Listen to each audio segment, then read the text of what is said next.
Welcome to everybody. I'm Mary Hunt.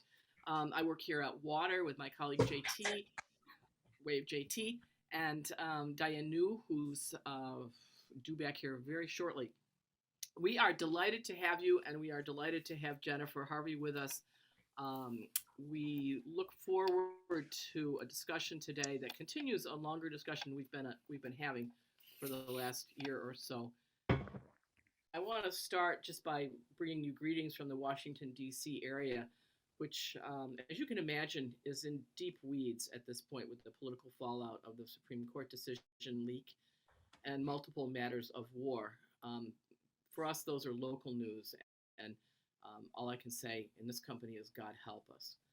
Um, Special welcome to those of you who are new today, and particularly to Jennifer Harvey, who will discuss ideas from her 2019 book, Raising White Kids, Bringing Up Children in Racially Diverse America. And I really think that this is a book that many of you will want to take a look at.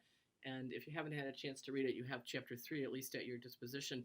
But if you are raising white kids or know people who are raising white kids, and even if you're raising kids of other racial ethnic groups, it's a very helpful, Did you a find very helpful kind of primer in terms of how to do it. leftovers I put in the refrigerator?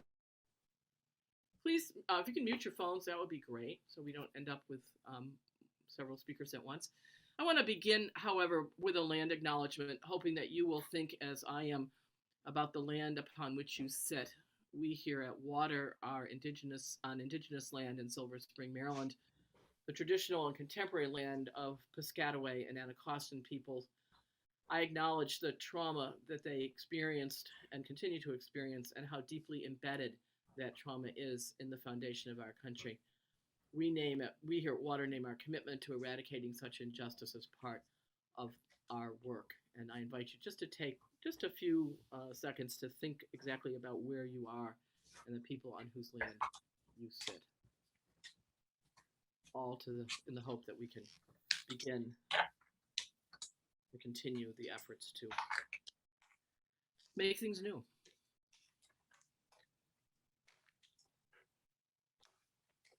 Water's work brings feminist, womanist spiritual values to efforts at social change. That's our goal, that's our motto, and that's our daily charge, to bring feminist, womanist spiritual values to efforts at social change.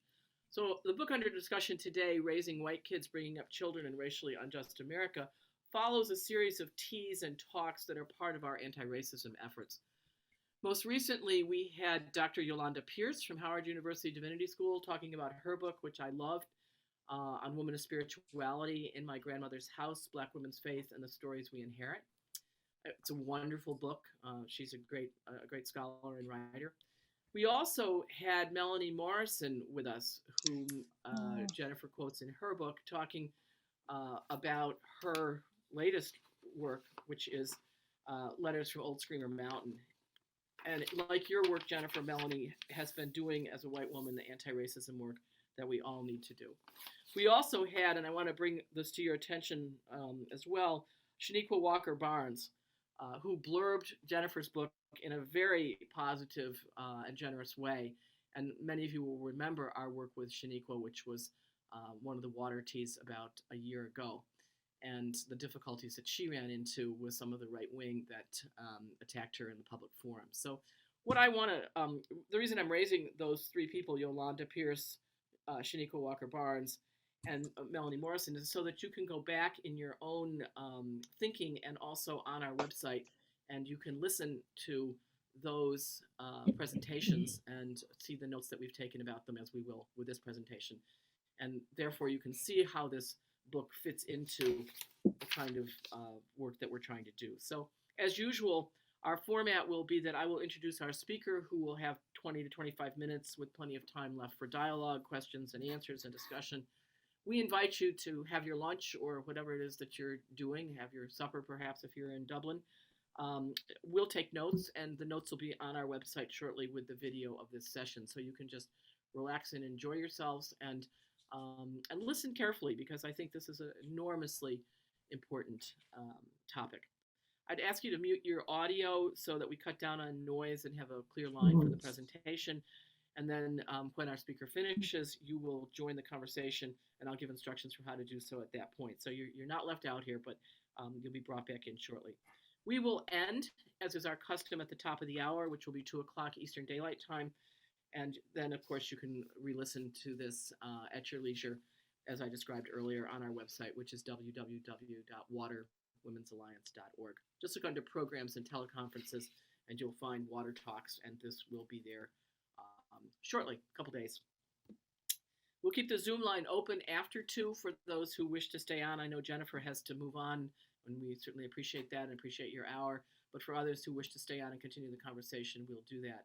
I want to acknowledge, too, that Diane New, the other co-director of Water, has joined us. So happy to see you, Diane.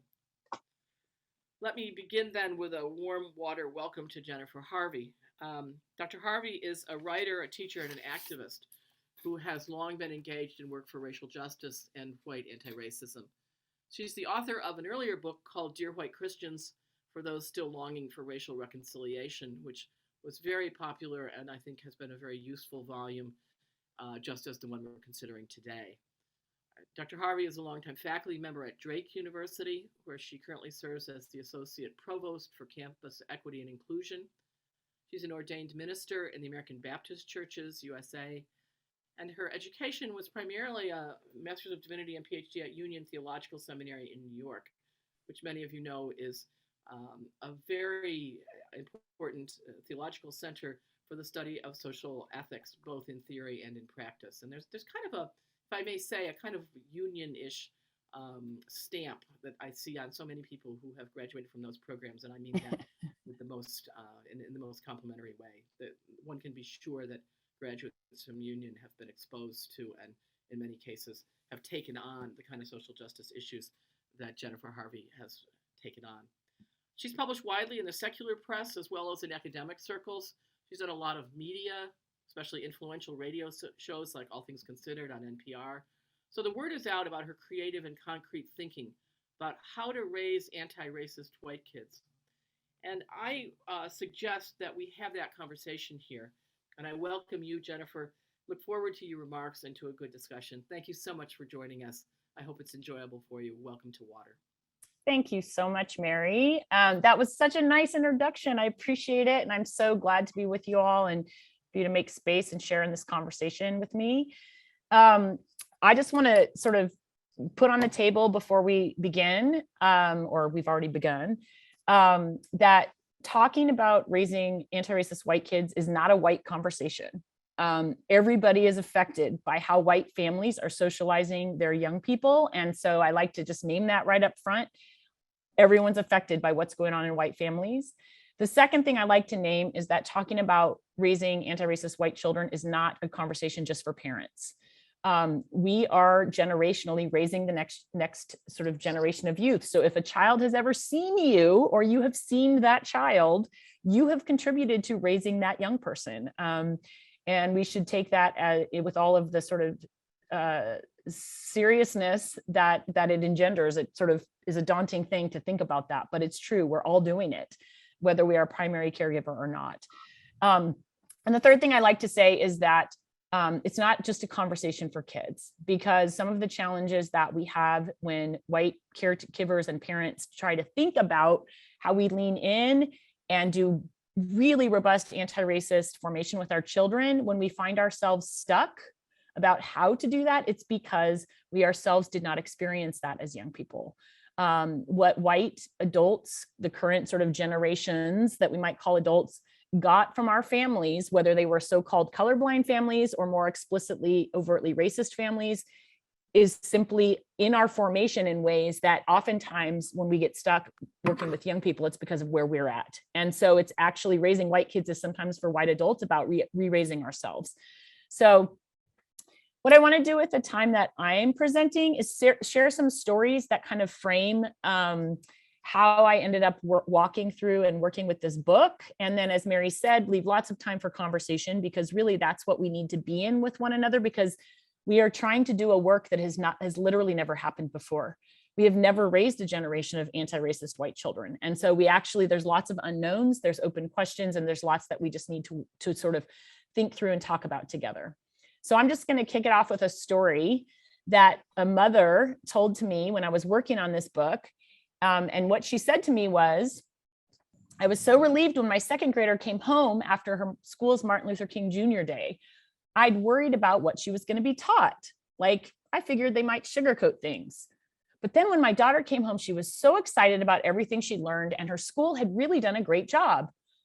But then, after sharing all she learned, my daughter turned to me and she said, "You know what, Mom? I'm so glad we're white." And I thought, oh my God, do we say that? You can probably feel the cringe. But if we imagine this child had been Latina and she'd come home after a day of celebrating a Latina justice leader and she'd said, "Mom, I'm so glad we're Latinas," I don't think her mother's response would have first been like, "Oh no, oh my gosh," none of that angst. And very likely Black children in that actual class did go home that day and say things like, "You know what, Dad, I'm so glad we're Black." To which I would imagine many a father's response would be, "Indeed, we are glad we're Black." And this story illustrates a profound conundrum, which is that the racial landscape is just different when it comes to white children.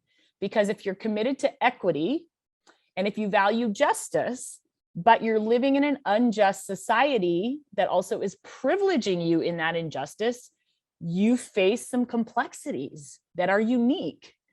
Now, all of those of us that are white face these complexities, these conundrums. And those are operative in many of our adult lives to this day. But these conundrums start to impact white children's development from their very, very earliest moments. And so what I want to talk with you today a little bit about is how what happens in many, many, many white families, though we're seeing some interruption of this, is a kind of response to race that really looks like a whole bunch of white silence, generational white silence. And what I want to talk about, the stories I want to share, are kind of going to illustrate what white silence kind of looks like, what some of the dangers that it yields are, and then I'm going to offer some of the responses that I've been trying to live with in my own life and show up in the book, sort of counter responses to interrupt white silence that I think we need to collaboratively develop together as communities. So a little bit more first about what white silence looks like. I saw white silence profoundly in spring of 2017, which now feels like a very long time ago, when there was a story, maybe some of you saw it, about these two 4-year-old boys. One of them was Black, one of them was white, and they were best friends. And these two 4-year-olds got matching haircuts because they were trying to see if they could trick their teacher and if she'd be able to tell them apart. And the story was really sweet, so it got lots of media attention. But I noticed and assumed pretty early it was getting attention also because it seemed to endorse white silence as a good strategy for parenting, right? So this story, these two little boys, white, Black, thinking they can trick their teacher with matching haircuts, seemed to be proof that you can teach kids not to see color. And second, that when you do that, that's a win. And I actually heard the white boy's mom interviewed, and she told the journalist that his, quote, inability to see difference was a parental success because, she said, "I just taught him to love everyone the same." Those are words that are very seductive in their niceness. But of course, this is just a version of so-called colorblind teaching. And I like to call it white silence because it's something white people do, overwhelmingly so. It is overwhelmingly not what families of color do. And we know, most importantly, we know that it backfires as a strategy. It does nothing to counteract racism. And we know this because there was a study of about 100 white families done in 2016. And these families said their approach to race was to teach their children everybody's equal. And researchers sat down with kids in the study and they asked them this very blunt question when the parents weren't in the room. They said, "Do your parents like Black people?" 38% of children being raised in everybody's equal families said, I don't know. And 14% of those kids said, no, nope, my parents don't like Black people. And what we know is that we're all equal is just literally so abstract that children have no idea what it means. They don't know that that means you're supposed to actually value people, whatever our skin tones and colors and hair textures and accents and names. And then more deeply, it thus can do nothing to counteract racism in children. It literally does nothing. So I want to give you a couple of examples then of what pervasive white silence in children's lives yields, like how it can show up. I'll do a younger set first. We know from, again, countless studies that children begin to internalize racist perceptions of both themselves and others by the ages of 3 and 4. And this is not just white children, this is all children are affected internally and externally by the racism in the environment. By the age of 5, children recognize that different racial groups are treated differently and they understand something about racial social status. And by the age of 5, they also know that they're not supposed to talk about this in front of adults. Not that different from talk about bodies and sex and sexuality, right? Kids know it's a taboo. So there was this study of preschoolers done that found that over and over again, children, all children, not just white kids, would play with larger social messages about race when they thought adults weren't paying attention. And these are messages that many adults just think go over our children's heads. So I'll give you this one example where from this book by Joe Fagan, where there was I'm now quoting from the author, paraphrasing. So the researcher says there's a white girl, she's pulling 2 other girls, one is white, one is Asian American, in a wagon. The wagon gets stuck.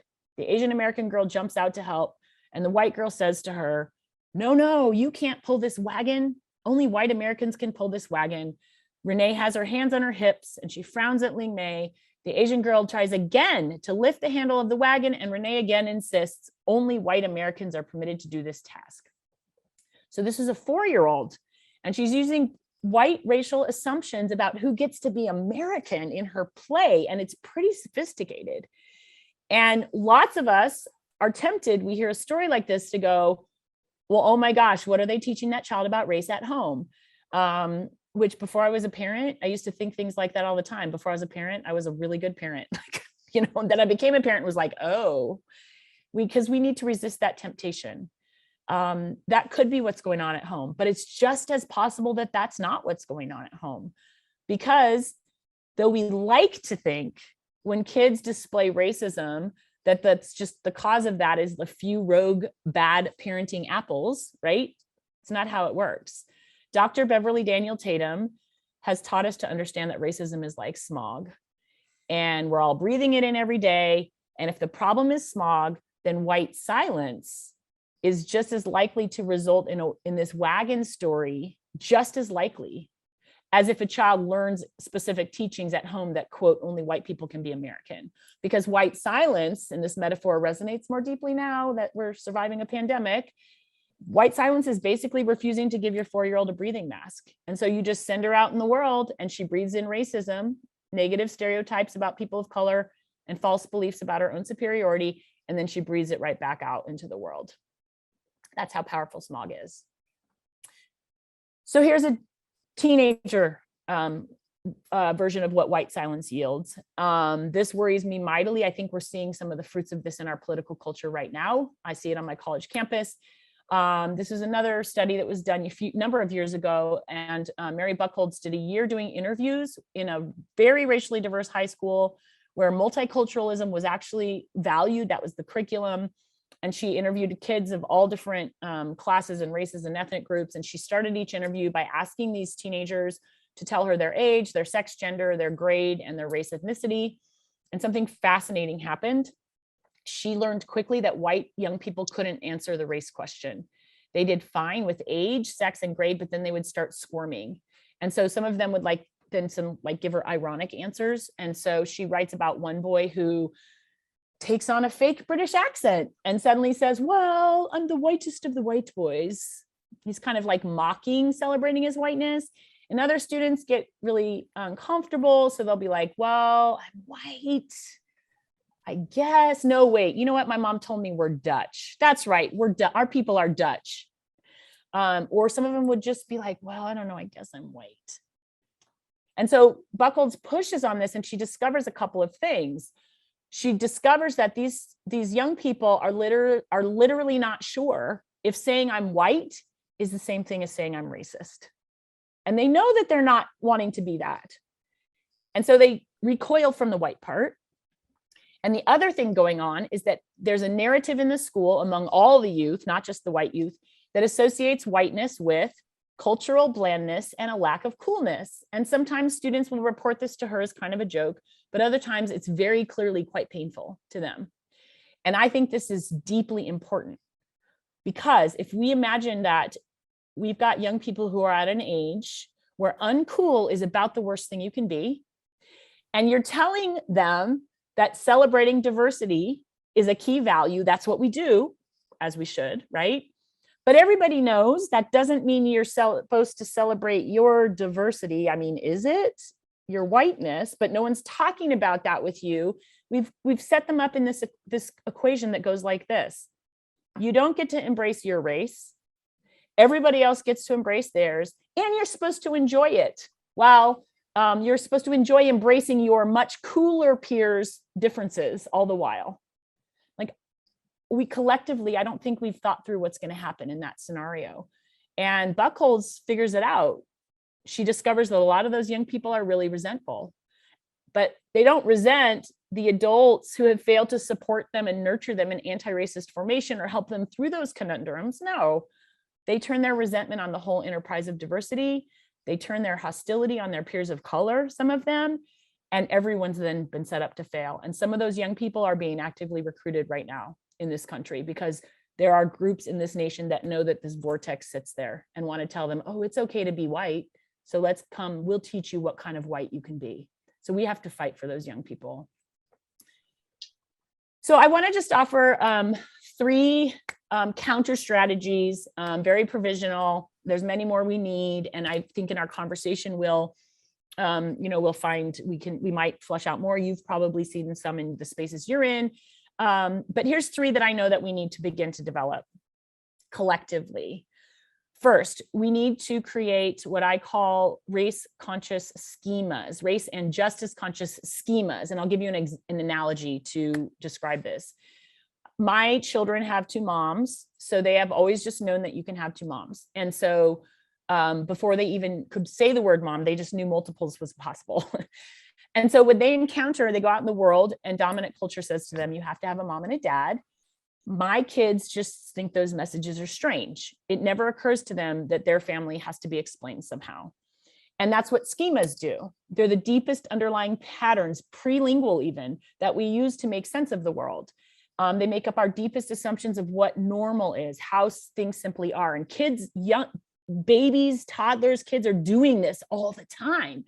And so we have to make talking about race, talking about injustice and racism, and the truth that people are constantly taking action against racism, we need to make those three things part of white children's most basic schema.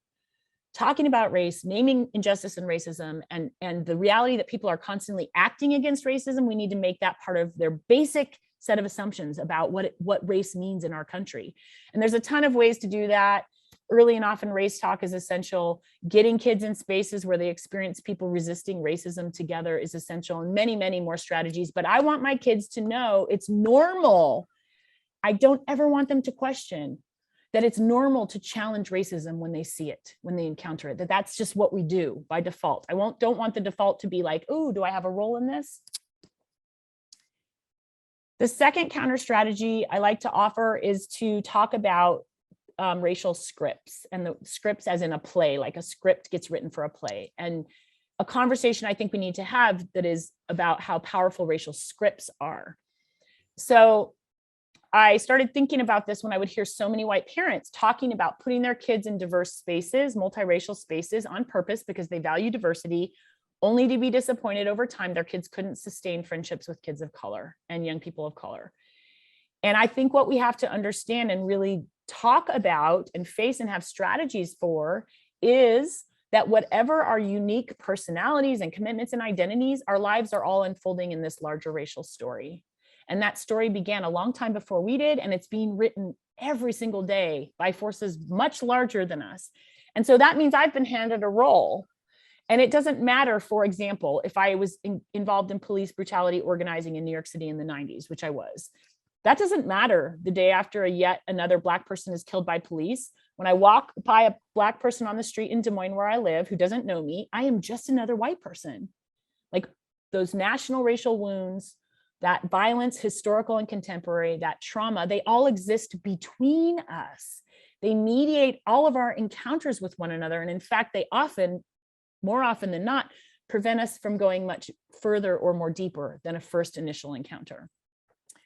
Racial scripts are about that collective reality, our collective racial relationships. And they are operative in children's lives too. We should not expect them to be immune. And I want to give you a story that illustrates this. I have a nephew, two nephews actually, who are Black.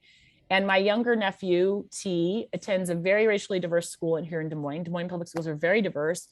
And T is very funny, really, really smart, very playful with humor. He can kind of call out the elephant in the room, make all the adults uncomfortable by naming the thing in a playful way that the adults don't want to talk about. It's like he's just brilliant like that.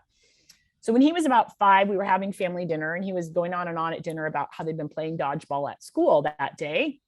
And he announces to the adults at the table, "We're not supposed to say Black kids against the white kids in dodgeball."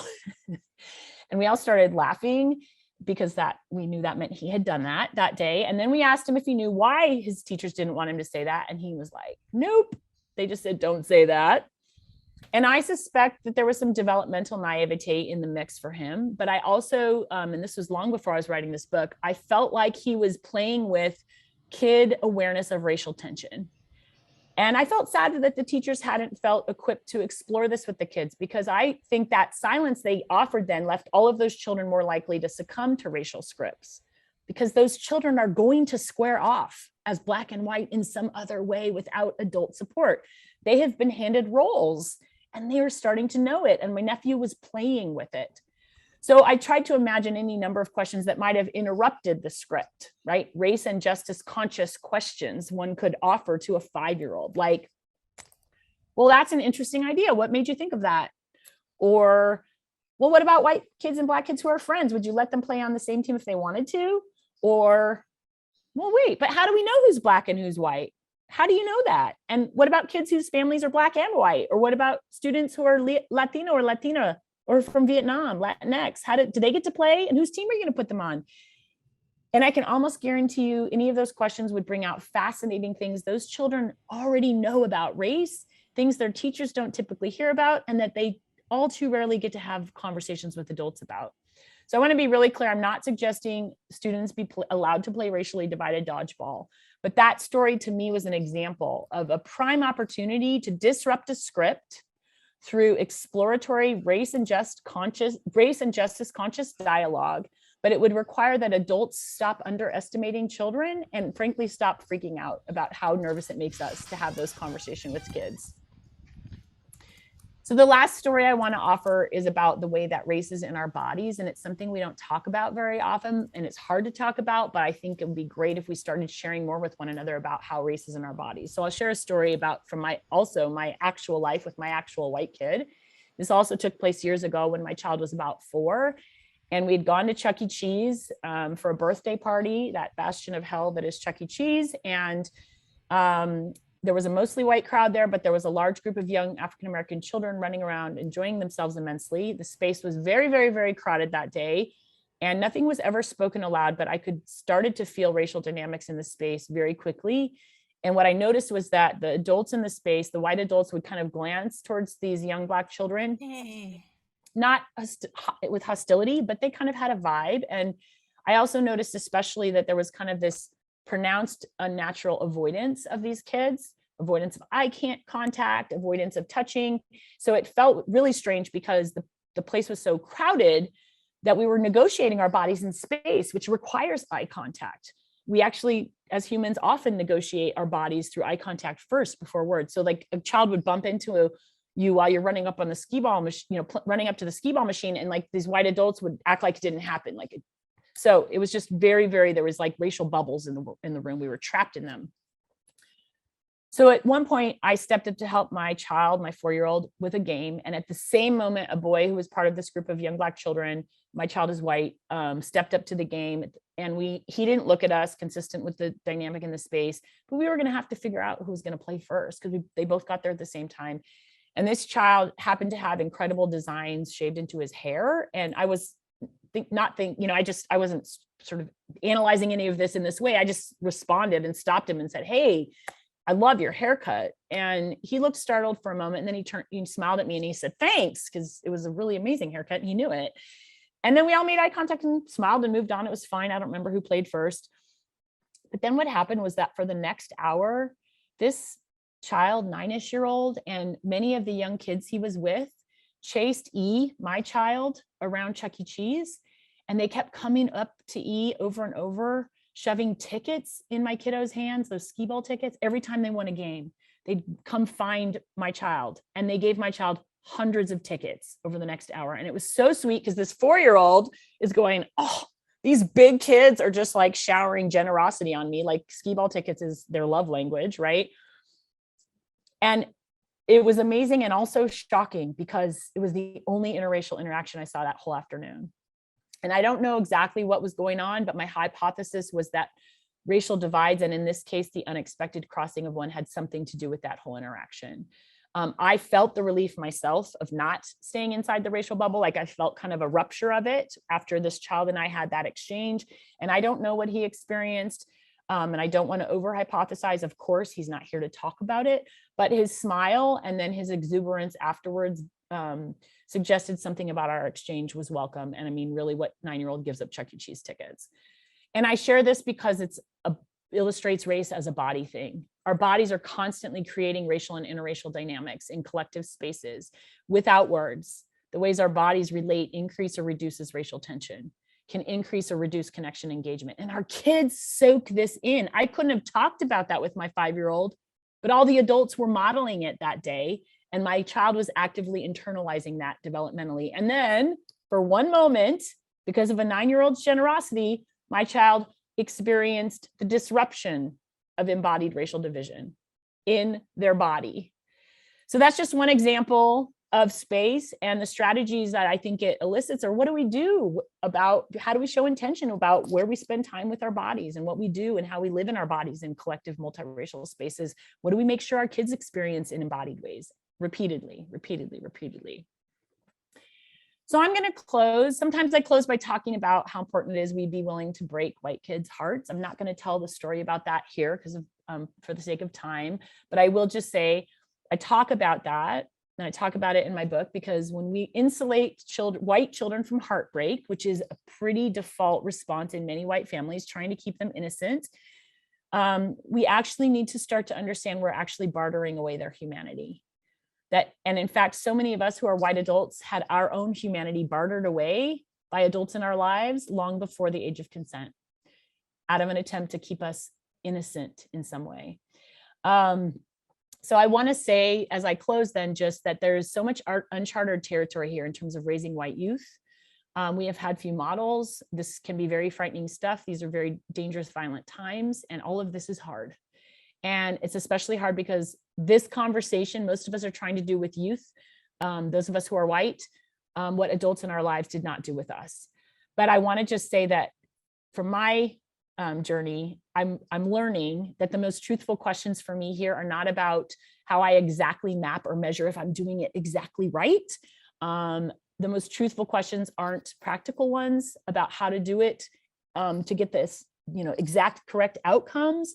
The most truthful questions, I think, for us have simply to do with whether or not we'll be brave. Raising white kids for justice just requires that we intentionally expose them to hard realities, have complicated conversations, create space for them to experience and move into their own relationship with injustice, to actually feel it, ache from it, touch it, know what it is. That's why I talk about it as letting our children's hearts get broken. But I am beyond convinced that this is the most life-affirming choice any of us could make. It's the only way that white children remain human enough to recognize and fight for the humanity of their fellow humans whose lives are actually today at stake in this system. So even with all the uncertainty and the open-ended nature of the questions, I'm really clear that my children's humanity and all of our children's lives is absolutely worth it. Thanks.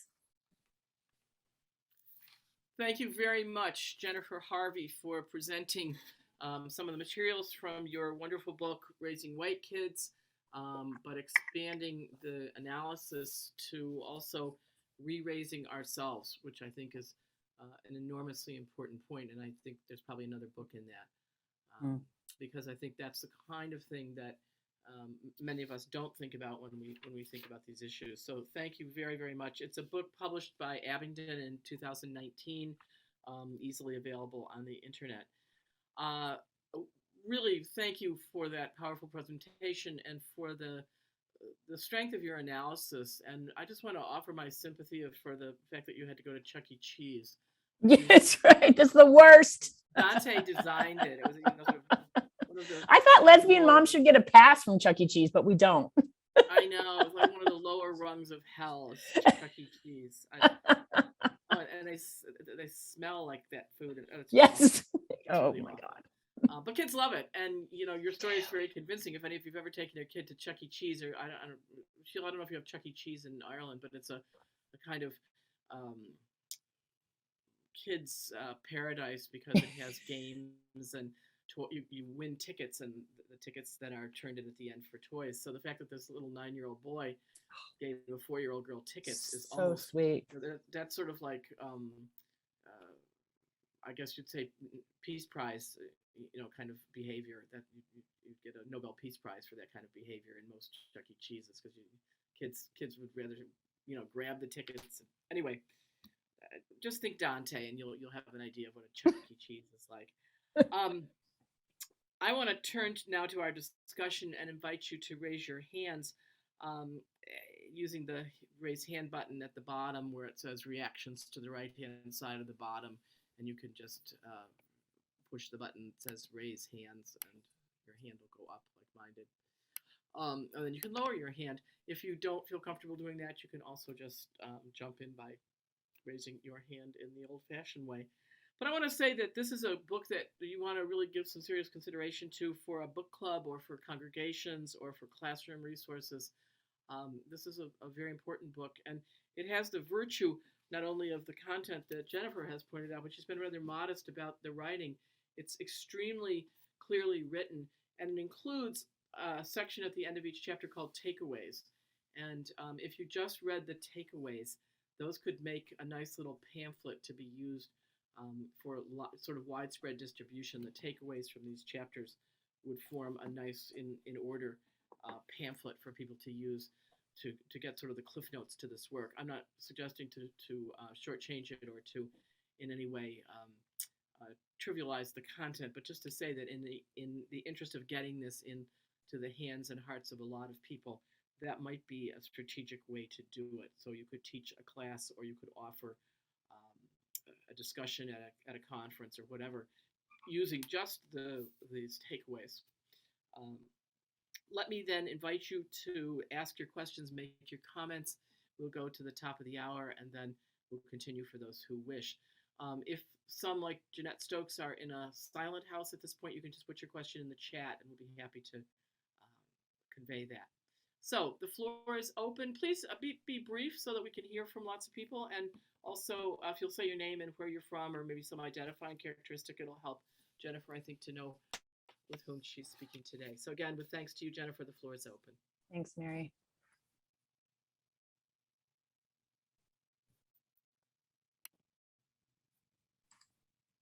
Hi, I'm Claire Francie Cromer Sowers. I'm also ordained in the Baptist Church.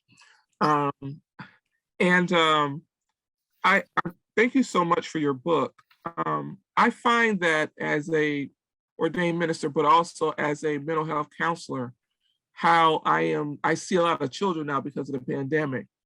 And one of my children on last week that I'm seeing, I had to explain to him the difference between the slave trade and apartheid. The white kid who was his mother is German and his father is white, and they met. His father was stationed overseas in Germany, and he didn't get it at first. And then when he saw the people in the bottom of the slave ship, and I had to explain to him, even though he had a picture, why they were laying the way they were laying. That was only till he get their humanity of why that wasn't right. And he's 11. I'm just wondering if we have the right language to have that dialogue for people who want to raise anti-racist children, do we have the dialogue or the spaces to have that conversation? Yeah. I mean, I resonate with that question, actually. And I think part of our work right now, those of us that are in justice journey, is to create those kind of spaces, because it's very clear that we have more resources now than we've ever had before. Like, there's an abundance of resources because folks are thinking hard about this. The conversation has shifted in ways that are really, really promising and important. But there's also, I mean, that example is really powerful, because the other thing that goes on is that we know, especially, you know, all kinds of other studies out there, that in many families of color, especially Black families, these conversations overwhelmingly are happening from younger ages. And so we've got really I think about it as with a math analogy, that, you know, I'll get 19-year-olds at Drake and they walk in the room and I say, we're going to do math, you know, and the students of color are like, let's go. I've been doing calculus since age 3. And white students are like, oh no, someone's going to find out I don't know how to do addition because no one taught me. And we're supposed to have a conversation about race. Like, and it starts really young, that differential starts to develop. And so I think these are community conversations, PTOs and churches, and that we need to be talking about. So what language do we use? And different families have different takes on that, but it's a conversation that we need to be in together. So I think that they're starting to emerge, but I think that's the work we're in right now. And it's a really important question. Thanks, Claire Francie. Thanks, Jennifer. Just wanted to draw your attention to Jennifer's comment in the chat that there's a free group book discussion guide that you can find at raisingwhitekids.com. So we'll make sure that ends up in the notes. Great. When we copy the chat, we want to make sure that ends up in the notes so that you get that. But sounds like a wonderful resource as well. Jeanette Stokes.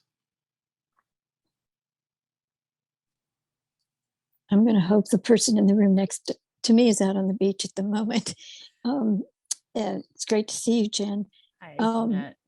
I'm concerned about white adults in this country, as I know you are, because so many of us were not taught to deal with our own discomfort around race, or to have the skills to approach anti-racist work without tripping over ourselves.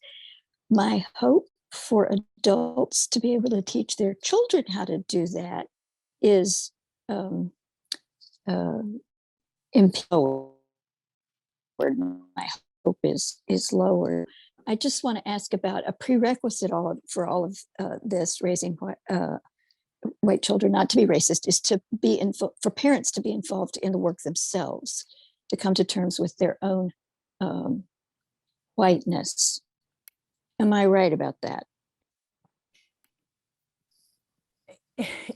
Yes, and I think that so though I would say I've been walking in this work for many years, I would still say some of my most important moments with my children were when I was unprepared or did not handle a conversation about race as well as I would have liked to, and realized, and one of the things I say to especially white parents all the time is, the gift of parenting is that most of the time we get the privilege of having a long ongoing conversation. And so alleviating that, like, we're gonna trip, like there's no way avoiding the trip. So yes, prerequisite to be in the work. And also, if you're not in the work, we still need to start talking anyway, because tripping is going to be part of it no matter what. And so, like, one of the examples of this I think is really powerful is that one of the ways, you know, this, like, whiteness teaches us we're supposed to have perfect answers all the time, and that we're the experts on everything. What better experience for a 5 or 6 or 7-year-old who is white to have a parent say, you know what, I said this the other day when you asked this question, or I made this comment and I realized I was wrong. And so I went back and I did more thinking about it. And I wonder if we could talk about it again, because I learned something that actually, as we re-raise ourselves as white adults, we could be bringing our kids into the recognition that, like, this is just ongoing work. And so there's ways in which I get nervous about, I definitely believe we need to all be in the work. I also know a lot of white adults don't even know what that means. And I want them to start talking about race anyway, because we can wait so long thinking I've got to get to the I'm ready point, and it becomes its own sort of thing, which is, avoidance thing, which is not what I hear you suggesting at all. But I also do often say to white adults, like, and who are your friends? Like, you want your kids to be able to navigate multiracial space. Well, how often are they doing that with you? Do you navigate multiracial space? Where do you spend your time? So modeling is, so it is absolutely, adults need to be doing what we're asking our children to learn to do. Thanks. Thanks, Jeanette. Thanks, Jennifer. I wanted to throw in a question here myself, Jennifer, and it really is kind of a two-part question. I'm wondering, your book's been out for 3 years and you've been working on this for a long time. Do you see changes as the rate of racist incidents that makes the news at least seems to be up and the visibility of white racism is greater? Do you see changes? And sort of coupled with that, what about this enormous backlash that we're experiencing now with regard to the banning of books? I just wonder, how you put those two pieces together and what suggestions you might have on that score, especially for people who would be in situations where particular school districts or even particular schools would be engaging in that kind of racist behavior. I just wonder if the greater awareness of Black Lives Matter and the many instances of people of Black police violence against Black people, how's that all shaping things? Do you see changes now? Because you probably wrote some of this even 4 years ago if the book came out in 19. So just wondering, have some reflection on that. Yeah, I love that question so much. So yes, I see a lot of changes. And even before 2020, I was experiencing changes because I've been in these kinds of conversations for probably 20 years.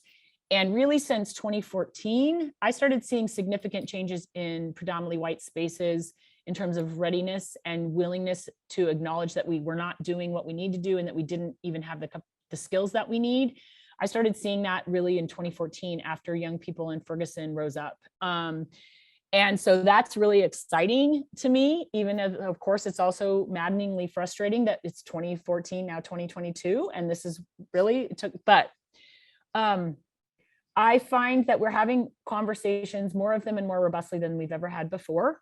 And post 2020, the backlash that we are experiencing, horrifying as it is, and quite literally physically terrifying for many of us, right? I live in Iowa.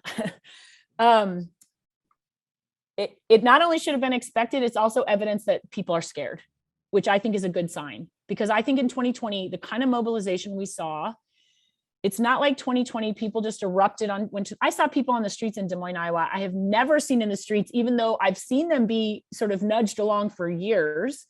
And it's because Black Lives Matter had been so effective in continuing to faithfully work for so very, very long.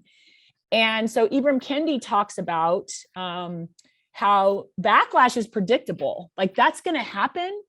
And our work, I believe, is to keep walking. And so for me, that means like, on the one hand, yes, sort of reading about, paying attention to, and the national level. Of course, if you're in DC, that's like all national and local is all the same thing. But like here in Iowa, it is vitally important that I am locally plugged in with my school board. Like that's where those fights are happening. And so I can stress myself out about, and get my nervous system all activated around where the country is going, which I do all the time. But it's more important that I'm actually showing up at the school board and being a voice in the room, linking arms with others to say, no, you're not banning books in this. No, you're not going to ban CRT. No, okay, I don't care if the governor says this. Even if we don't win, we need to do that because we need to be actively creating relationships of solidarity with Black and Brown families who are doing that because their kids' survival is at stake. So we've got to be plugged in at the local level in some really concrete ways. And I think the backlash is a political strategy. It's completely, it's very strategic.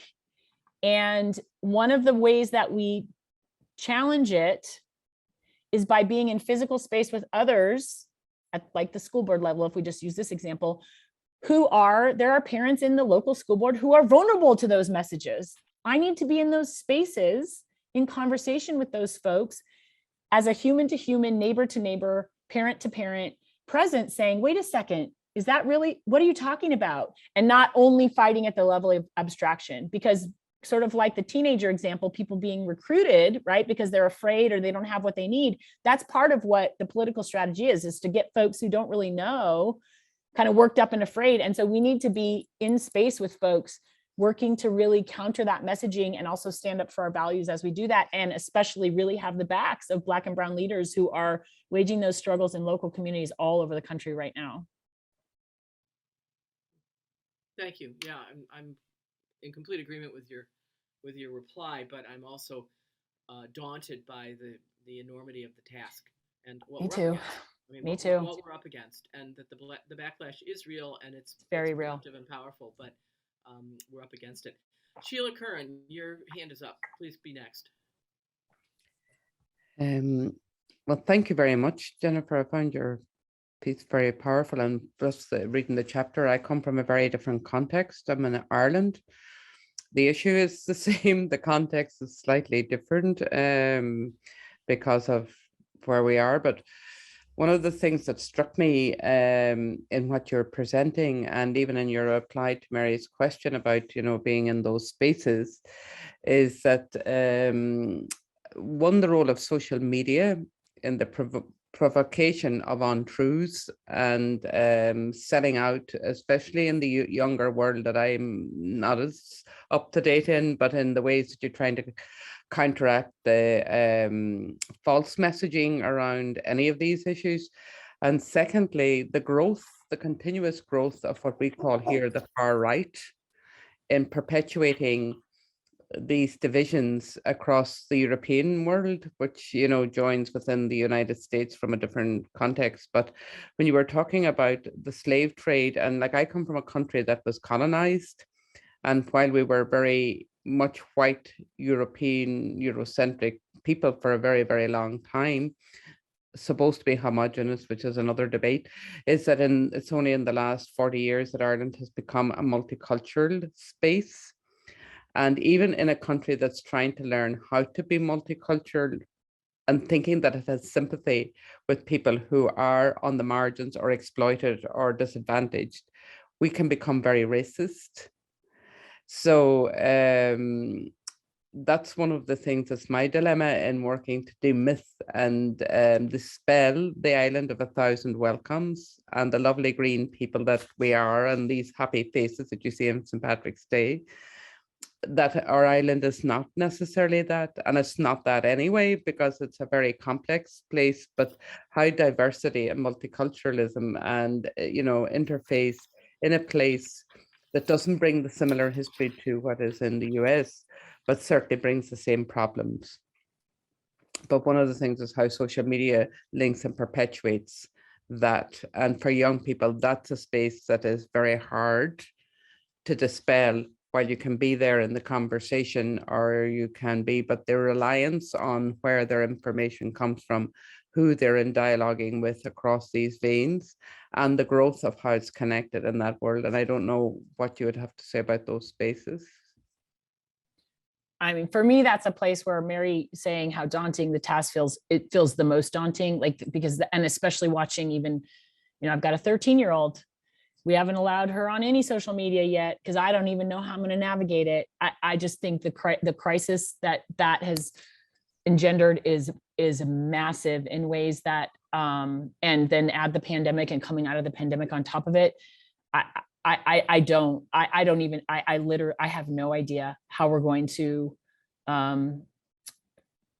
create structures and regulations and family cultures and collective school cultures that start to get inroads against the incredible damage that's happening through those venues. So I don't have a good answer for that. It scares the hell out of me, frankly. One of the things we've tried to, because Google has their head offices here in Dublin, is to try and get them to take responsibility for hate. But it's a very difficult road. Yep. Just, that it's a very, very difficult road. Yep. Yeah.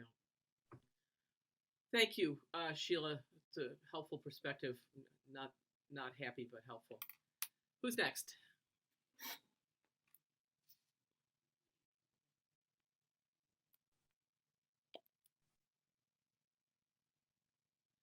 Maybe the follow-up to that, Jennifer, is really the question of, it's one thing what we do at home with our children, but how much do you think that life training, as it were, really is a bulwark against everything else, and the social media is just the tip of the iceberg? I mean, it's such an onslaught.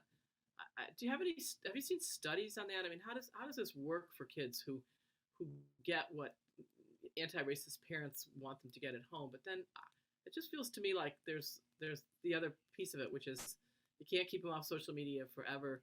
Yeah. Guess what? Eventually they grow up and get a job or go to college or do something. And I just wonder how you see that in the work that you're doing. Have you seen any trends in that area? I don't know that I haven't read any studies, and I don't know if any studies are out there yet. Maybe there are. I'm sure there's sort of at least some provisional kind of thinking about it. I haven't engaged that, but I do think about, because I'm so clear that, silence at home can allow all kinds of things to happen, that also justice conscious speech at home is not enough, right?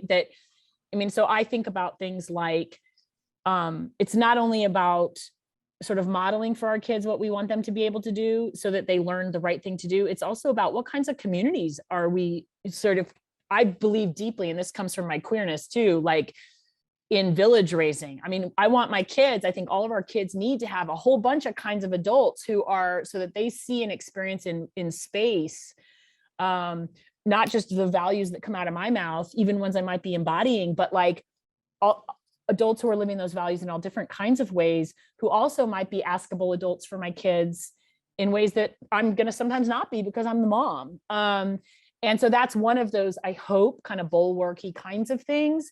And I just, I think then that there's also the piece around how are we engaged and what kinds of engagements are we having in kids' school spaces, because our kids spend so much time in those spaces. What kind of relationships do we sometimes build or not build with parents who are parents of the children that might be sort of in the spheres of influence our kids are in? I think thinking collectively is how we need to be moving, so that it's, but that's not sort of a evidence-based response, because I'm not sure. I mean, the risks are so profound, but I know that connection matters.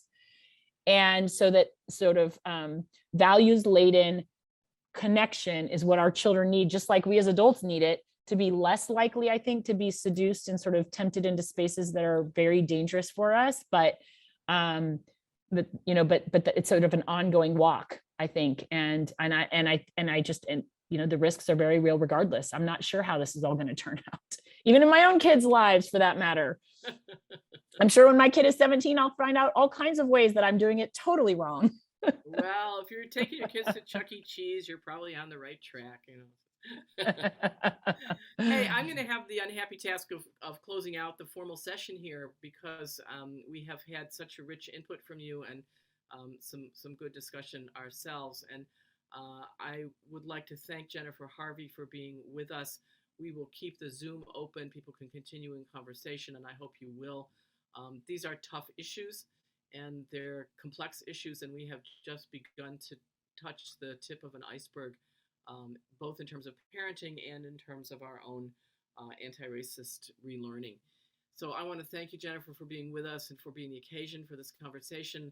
I want to once again recommend your book, Raising White Kids, Bringing Up Children in a Racially Unjust America, Abingdon, 2019. And particularly pay attention, as I said, to the takeaways, which are so clearly written that if you need a really wonderful unit for something that you're doing on anti-racism, this would certainly be a place to look and to use as you do this work. So again, thank you to you, Jennifer. And Thanks, Mary.